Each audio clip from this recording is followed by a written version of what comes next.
everybody, welcome back to Movi and Tempest. Today's video is, I guess, not so much a review, but I'm presenting the Hermetic Tarot, which is this particular deck, and I have seen a few reviews on this deck, and this is, I guess, my perspective.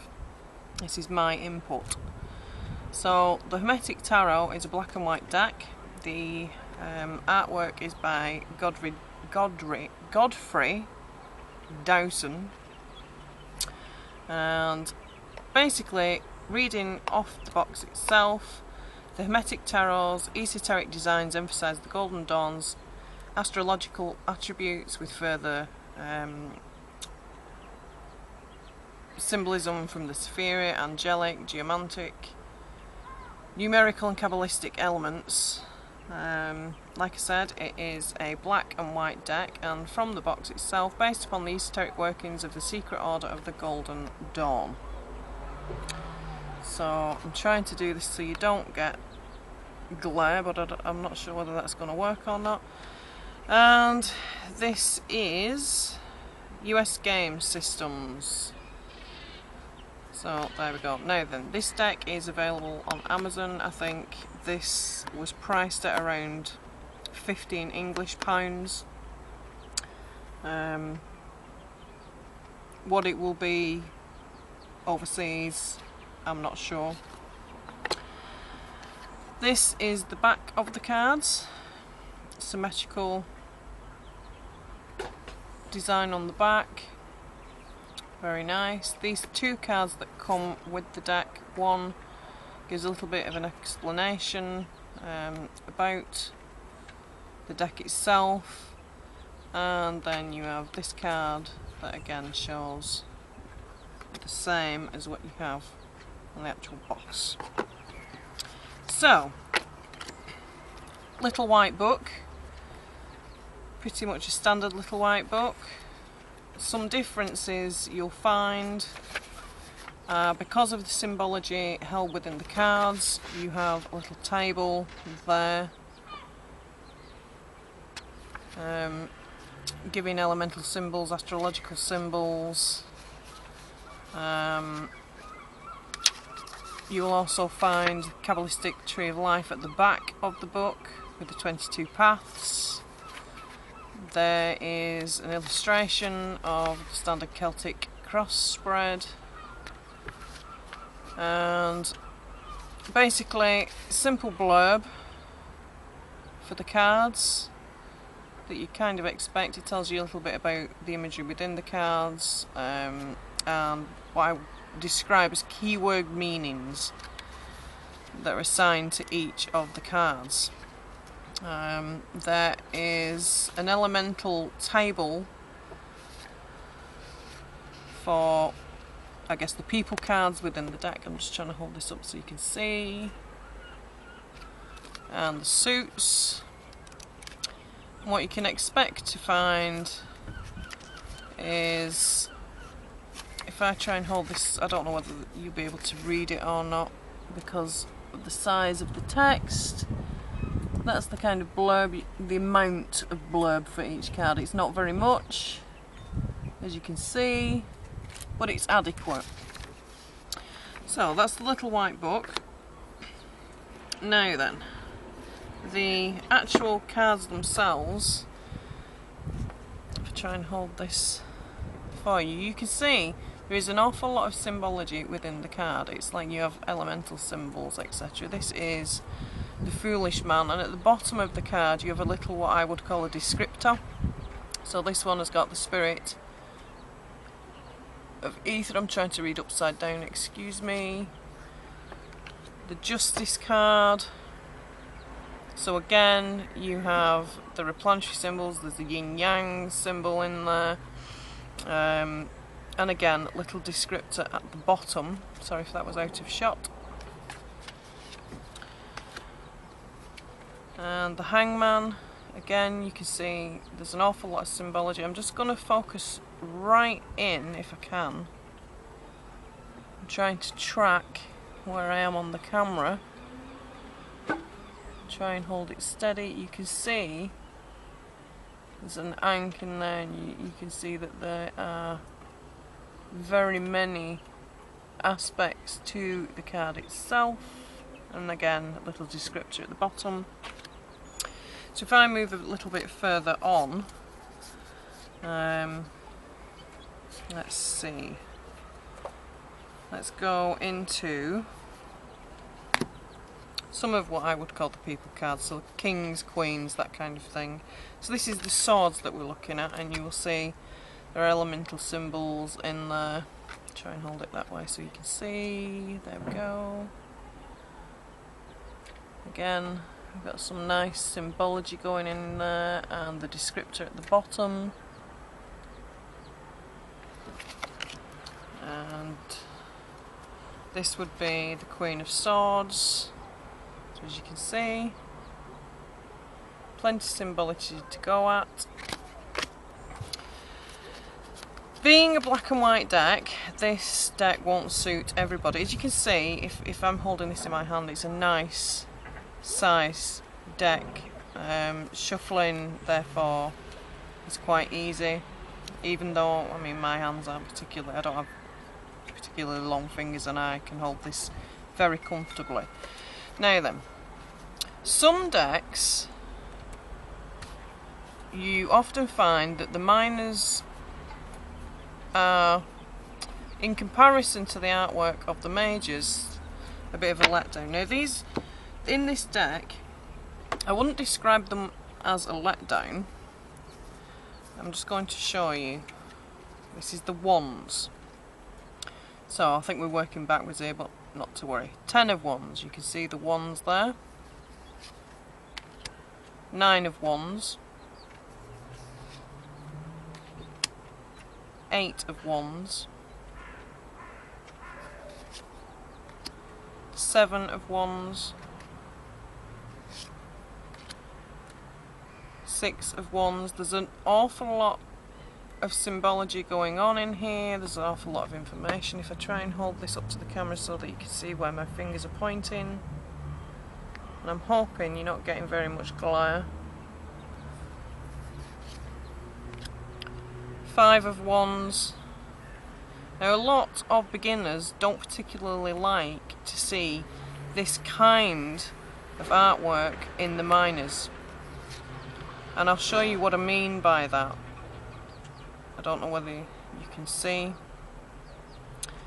When people are beginning with tarot, in comparison to something like this card that tells a story, this is Hangman, beginners tend to struggle somewhat sometimes when cards are illustrated in a similar way to this, and I'll show you exactly what I mean by that.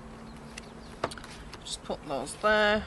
This deck is the Gilded Tarot, which most people are familiar with because I know lots of people have the Gilded Tarot. And what I mean when I say stories held within each card, this is the 5 and 6 of wands.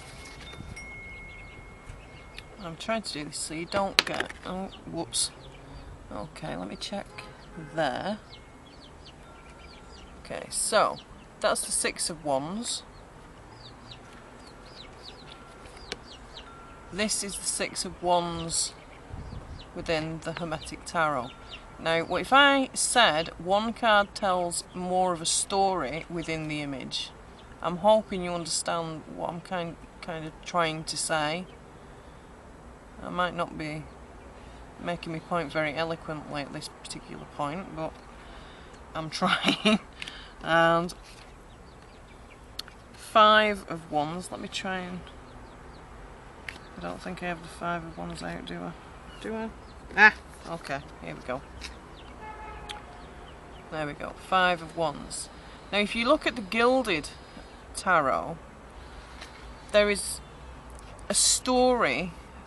The picture is telling a story with the characters that are in the card, etc, etc. If I now show you the same card within Hermetic Tarot, I'm hoping that you gain some kind of insight into the point I'm trying to make. I wouldn't consider this particular deck, the Hermetic Tarot, for beginners, for that reason, and also because of the amount of information that is held within each card. So I'm hoping that makes sense. Let's just pop that there. What else was I going to say? A lot of people like to see the Death card within a deck. And if I just pull back a bit, this is the Death card of the Hermetic Tarot.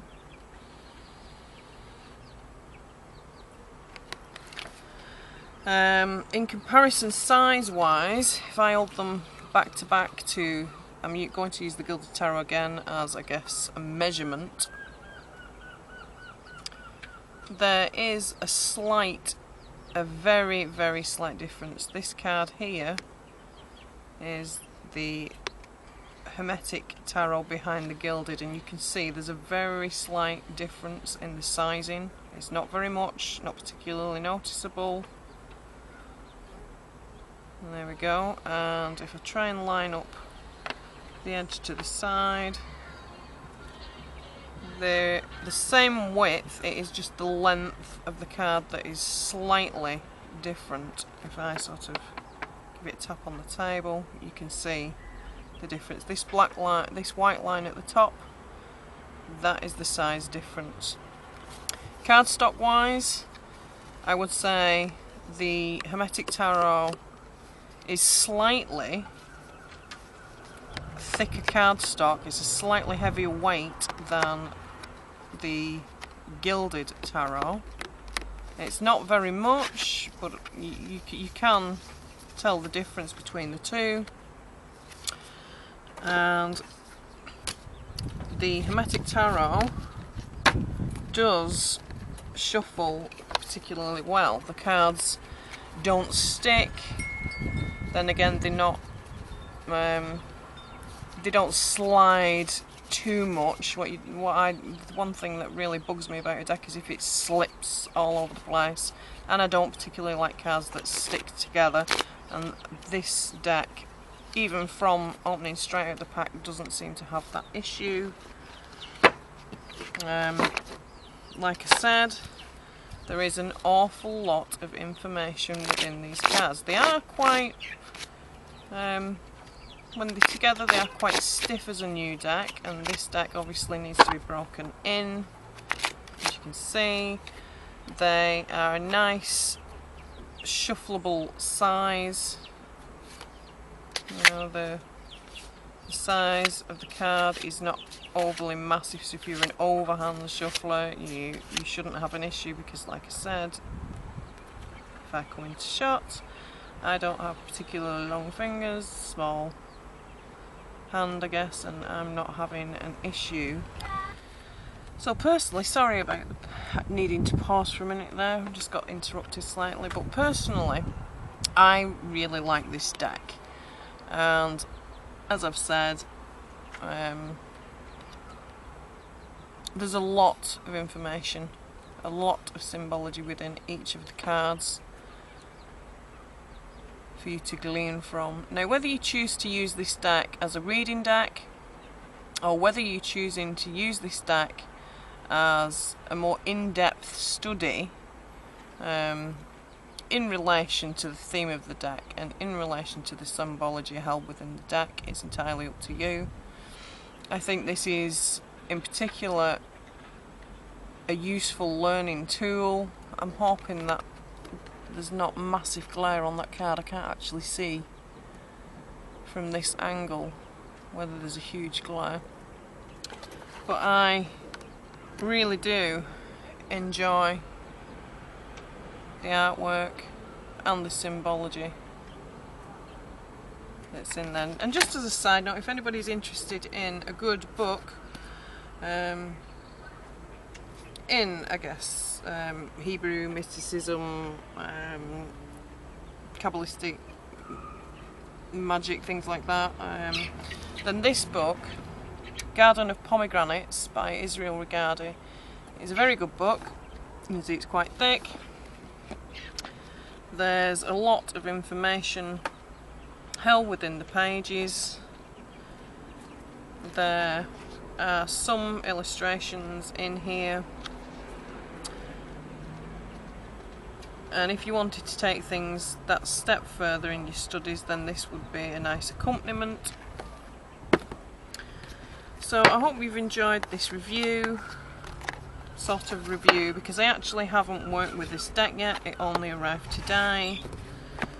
And like I said, I'm really looking forward to delving into this deck somewhat further. There are some really interesting images held within each card. I'm going to flick that way so that hopefully you can see. And just looking through, there is so much to go at. And yes, I've heard from some people that it's quite overwhelming. But I guess there's no deadline, so if you have the time and the patience to sit with this deck and absorb and process all the information that is being presented to you, then, I mean, look at this. This card is just absolutely adorable. Lord of the Wild and Fertile Land, Knight of Pentacles. I mean, this card is just extraordinary. It really does suck you into the card. There's so much to take in. It's absolutely fabulous. So I hope you've enjoyed this little review. Like I said, it's not an overly expensive deck to purchase. If you like the black and white themed decks, then this one may be for you, because front and the reverse are non-coloured, which I think lends itself to, let me try and get back in shot, I think it lends itself very well. I mean, this is just fantastic.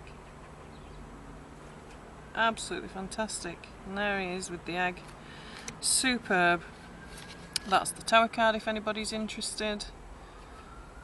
Very nice. Very nice indeed. And you can sort of see the posture of this gentleman at the bottom of the tower is very similar to the Hangman. And if, I suppose, to me the tower speaks of no solid foundation, in which case the Hangman relates, because we're dealing with perspectives and things. What is your perspective? Do you need to change your perspective because you have no solid foundation? But yeah, there we go. The Foolish Man. Oh, speak. There you go. The Hangman. Okay, so this is going on quite some time now. So, like I said, good quality cardstock. Not particularly...